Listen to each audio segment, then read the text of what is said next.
तो करें मित्रों, दिल्ली में आम आदमी पार्टी के अंदर का घटनाक्रम जो उनकी पार्टी के ही अंदर का नहीं, मुख्यमंत्री आवास के अंदर के घटनाक्रम ने उनके अंदर की असलियत को इस सीमा तक उजागर किया है कि आज उस घटना के 8 दिन बाद भी कई सवाल दिल्ली वालों के मन में बहुत गहराई से खड़े हुए। जिस प्रकार की बातें आम आदमी पार्टी स्वाति मालीवाल जी के मुद्दे पे कर रही है, तो मैं उनसे सिर्फ 3-4 सवाल पूछना चाहता हूं कि केजरीवाल जी, आप तो वही नेता है ना जो कहते थे कि मैं तो 3 कमरे घर में रहूंगा, मेरा घर 24 घंटे खुला रहेगा, कोई कभी भी आके मिल सकता है, हम तो आम आदमी की पार्टी है, यही वक्तव्य था ना। और आज अपने शीश महल में ऐसे किले में बंद होकर बैठे हैं कि अपने मेंबर ऑफ पार्लियामेंट से कहते हैं कि अपॉइंटमेंट नहीं था तो नहीं मिलेंगे, और अगर अपॉइंटमेंट नहीं होने के बाद मिलने की बात कहेगी तो उसके साथ दुर्व्यवहार और जूता लाद भी करेंगे।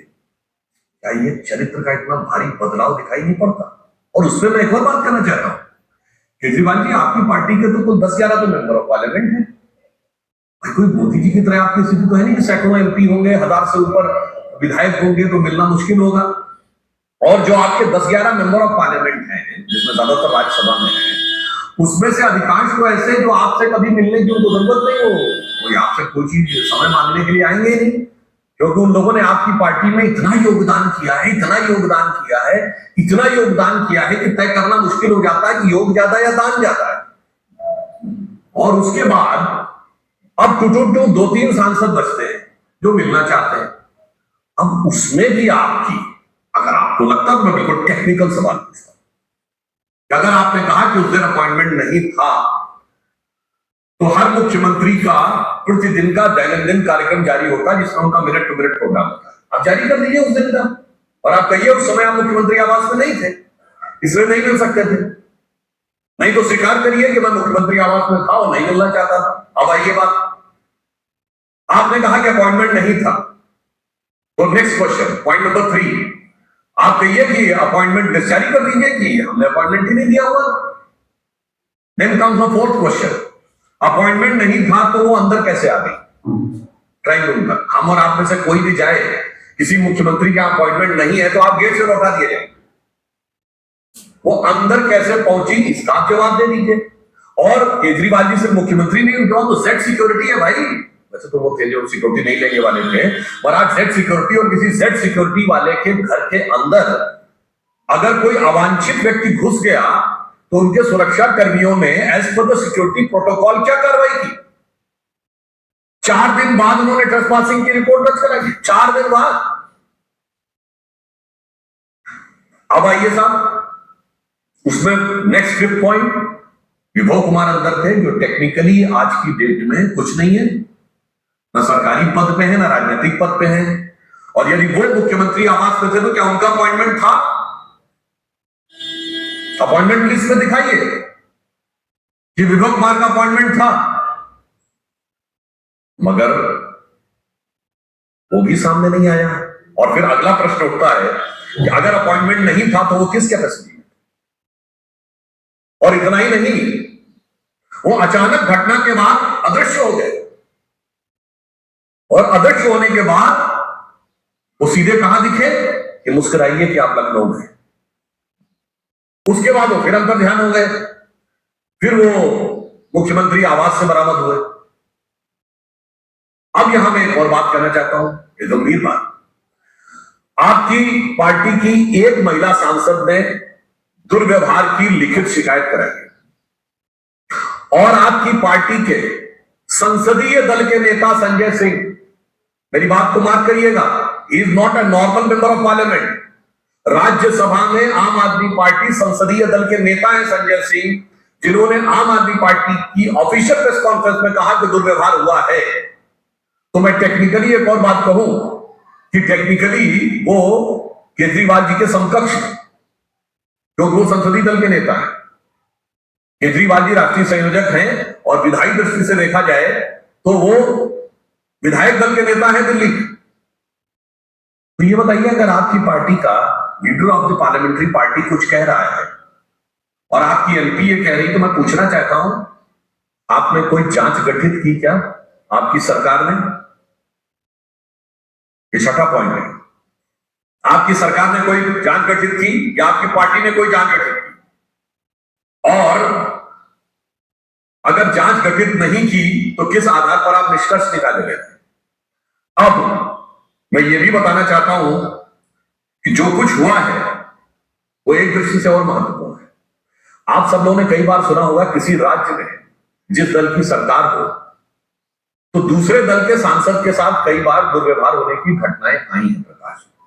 पर यह भारत के इतिहास का एक अद्भुत उदाहरण है, एक विचित्र उदाहरण है, जहां जिस दल की सरकार है जिस राज्य में, उसी दल के मेंबर ऑफ पार्लियामेंट के साथ दुर्व्यवहार नहीं हुआ है, फिजिकल मैन हैंडलिंग हुई है।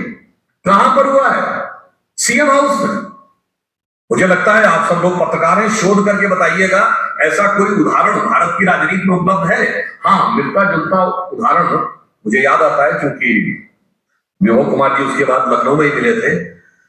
लखनऊ में घटना हुई थी 1995 में, जिसे आप सब स्टेट गेस्ट हाउस कांड कहते हैं।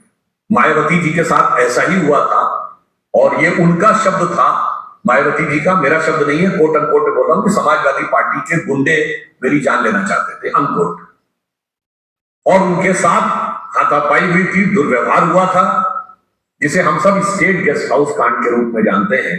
मगर ये तो नई राजनीति वालों ने एक नया ही अध्याय लिख दिया कि सीएम हाउस के अंदर, अरे भाई वहां तो मुलायम सिंह जी की पार्टी के लोग कर रहे थे, यहां तो इन्हीं की पार्टी के लोगों ने अपनी महिला सांसद के साथ कर दिया। तो मैं कहना चाहता हूं, अगर वो स्टेट गेस्ट हाउस कांड था तो ये सीएम हाउस कांड है। वो लखनऊ के स्टेट गेस्ट हाउस कांड से ज्यादा भयानक सवाल खड़े करने वाला ये दिल्ली का सीएम हाउस कांड है। अब यहां हम एक और बात भी कहना चाहते हैं, ये हम लोगों की पार्टी के बारे में बड़ा ज्ञान देते हैं केजरीवाल जी, मुझे पता है ये होने वाला है, ये तो उसके साथ ये चल रहा है, फिर वो बताते ही नहीं, मुझे तो ये भी पता है कि मोदी जी से मिलकर लोग आए थे और मुझे खुद उस तक ने बताया कि मोदी जी ऐसा कह रहे हैं। फिर ये भी बताते हैं मुझे सीबीआई वालों ने अंदरूनी सोर्स से बताया है कि ऐसा होने जा रहा है। फिर ये भी बताते हैं ईडी वालों ने बताया है। मतलब दुनिया भर का ज्ञान रखते हैं। और जो 20-22 साल से आपके साथ एनजीओ के जमाने से काम करने वाली आपकी सबसे साथ की वरिष्ठ सहयोगी जो आपकी राज्यसभा सांसद हैं, उनके बारे में कोई ज्ञान नहीं था कि अचानक वो बीजेपी के एजेंट नजर आने लगे। बताइए ना भाई, आप हमारी पार्टी के नेताओं के बीच की जानकारी बड़े विश्वास के साथ बोलते हैं, अफसरों ने मुझे ये बताया है, मैं 12 तारीख को गिरफ्तार होने वाला हूं और अपना कुछ पता ही नहीं। इसे कहते हैं खुद मियां फजीहत और दूसरे को नसीहत।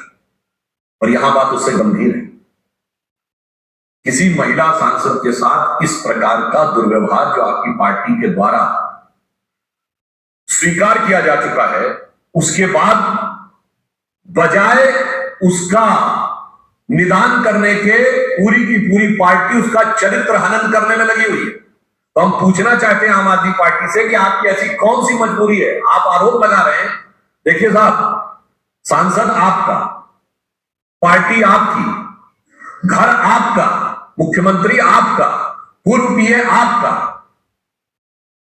लड़ाई हुई आपके दोनों लोगों के बीच में, और इस आपका पाप भी आपका और आरोप हम पे। भाई आपकी तो वैसे तेरा तुझको अर्पण क्या लगे मेरा, इसमें हमारा क्या था? सब कुछ तो आप ही का था। इसलिए मैं एक और गंभीर प्रश्न पूछना चाहता हूं। आम आदमी पार्टी जो कि भ्रष्टाचार में आतंक डूब कर एक नया कीर्तिमान बना चुकी है, उसके अनेक नेता जेल में जा चुके हैं। मनीष सिसोदिया जी जेल गए, संजय सिंह जी जेल गए, सत्येंद्र जैन जी जेल गए। परंतु आपने कभी केजरीवाल जी को उतना विचलित और उद्वेलित नहीं देखा। वो सड़क पे निकलकर प्रदर्शन करने लगे जितना विभो कुमार की गिरफ्तारी की बात करने लगे, जबकि वो टेक्निकली पार्टी में कुछ भी नहीं आती है। ये राज क्या है, दिल्ली की जनता जानना चाहती है और देश की जनता जानना चाहती है कि मनीष सिसोदिया जो आपके उप मुख्यमंत्री थे, सत्येंद्र जैन आपके मंत्री थे, संजय सिंह राज्यसभा में नेता संसदीय दल थे, उनकी गिरफ्तारी पे आप सड़क पे नहीं उतरे, भाजपा मुख्यालय की घेराव करने नहीं आए, और विभव कुमार की गिरफ्तारी से आपकी बेचैनी इस कदर नजर आ रही है कि वो साफ समझ में आता था। वो लखनऊ की प्रेस कॉन्फ्रेंस याद करिए, जब सवाल पूछा गया तो उनके चेहरे की जो भाव भंगिमा थी उस सवाल के ऊपर, वो साफ नहीं बता रही थी कि लाख छुपाओ छुप न सकेगा राज हो कितना गहरा, और दिल की बात बता देता असली नकली चेहरा। और उसके बाद उन्होंने जैसे वो खिसकाया था उस तरफ अखिलेश जी की तरफ माइक, तो हम लोग को बचपन के दिनों की बात याद आई कि बैट्समैन आगे बढ़ा, उसके देखा गेम बहुत खतरनाक, ऑफ स्टंप के बाहर, तो अपने कदम वापस खींच लिया और जाने दिया विकेट कीपर के डर से, वैसे ही जाने दिया सवाल उन्होंने। और उससे बड़ी बात, महिला सांसद के साथ ये हो रहा है और पत्रकारों के साथ दुर्व्यवहार हो रहा है। एक न्यूज चैनल की महिला पत्रकार के साथ हाथापाई, दुर्व्यवहार, और ये कहते हैं कि ये लोकतंत्र इनके आने से बचेगा। ये एकमात्र पॉलिटिकल पार्टी है जिसके ऊपर यह आरोप लगा कि चीफ सेक्रेटरी को अपने घर में बुलाकर मारपीट की। चीफ सेक्रेटरी ने लिखित एफआईआर दर्ज कराई। कोई दूसरा उदाहरण भारत की राजनीति में नहीं होगा। तीसरा, मैं याद दिलाना चाहता हूं, बहुत से लोग भूल गए होंगे, 2024 का चुनाव चल रहा है।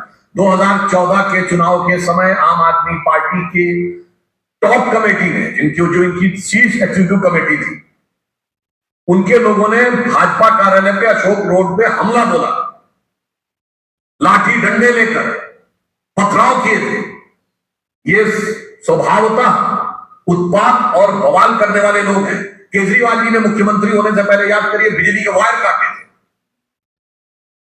26 जनवरी से एक दिन पहले पूर्व संध्या पे इन्होंने धरना प्रदर्शन किया था। मैंने सिर्फ याद दिलाया, ये इनकी प्रवृत्ति है, ये प्रवृत्ति है। तो फिर अंत में हमें सवाल पूछना चाहते हैं कि बड़े बड़े नेताओं की गिरफ्तारी पे वो तेवर नहीं दिखा जो घबराहट और तेवर विभव कुमार की गिरफ्तारी पे दिखा है। कहीं ऐसा तो नहीं कि विभव को जब भी देखते होंगे केजरीवाल जी, तो देख के उनके दिल में आता ही होगा कि मानो विभव उनसे कह रहा हो, बैठा हूं दिल में इतने राज छुपाए, जरा सा होठ हिले तो तुम्हारा दिल डगमगाए। और ऐसा तो नहीं कि विभव में ही उनकी पार्टी के पराभव के बहुत सी संभावनाएं निहित हो, इस कारण से वो ऐसा कर रहे हैं। वो इसलिए हमारे केजरीवाल जी से 8 टेक्निकल सवाल है कि आप उन सारे टेक्निकल सवालों का जवाब दे दीजिए, अपॉइंटमेंट और इन सारी चीजों पे। उसके बाद एक पॉलिटिकल सवाल है कि आपके 2 एमपीज, जिसमें आपके leader of the parliamentary party भी हैं, उन्होंने दुर्व्यवहार कबूल किया है, तो आपने कोई राजनीतिक या कोई प्रशासनिक जांच क्यों नहीं बैठा ली है?